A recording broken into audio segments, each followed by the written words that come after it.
Коронавирусной инфекции 4504 случая ее возникновения. Из них за последние сутки у нас 37 случаев. Из них по городу Якутску 29, 3 Верхоянский район, 2 Мегено-Кангаласский и в ряде районов единичные случаи. Это лучший результат у нас по республике с 20 мая. По наименьшему количеству заболевших. И по городу Якутска это самый лучший результат с 15 мая. Мы в целом можем констатировать, что меры, которые приняты республиканским оперативным штабом, они свою эффективность доказали. У нас идет все-таки планомерное снижение заболеваемости. По всем практически улусам ситуация сейчас находится под контролем. Ее такого быстрого расширения болезни по районам мы сегодня не наблюдаем. Конечно же, при этом мы не должны забывать, что у нас 36 человек сегодня в крайне тяжелом состоянии, из них 11 на аппаратах искусственной вентиляции легких. Это практически все лица пожилого возраста, которые в основном заразились от своих родственников.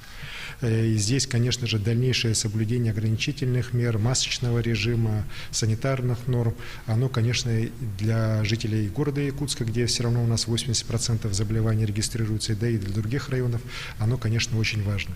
Мы планируем, что при дальнейшем сохранении положительных тенденций у нас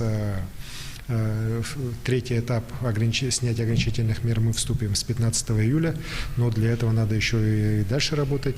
Сегодня хочу сказать, что, к сожалению, у нас порой бывает так, что и в общественных местах, на каких-то учреждениях создаются скопления людей. И здесь, конечно же, надо и призывать к ответственности и администрацию этих учреждений, ну и, конечно, самим людям тоже надо понимать, что толкаться в очередях, которые на самом деле абсолютно не нужны, так, не надо этого делать. Так, это в первую очередь опасно для вашего здоровья. Что касается учреждений здравоохранения, достаточно много вопросов сейчас поступает по их работе.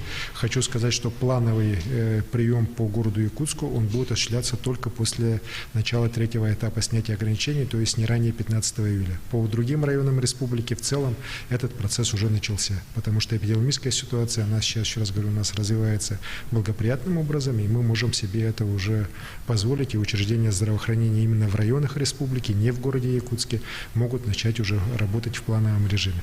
Поэтому еще раз прошу жителей республики очень серьезно относиться к соблюдению ограничительных мер, в первую очередь масочного режима и соблюдения санитарных и эпидемиологических мер.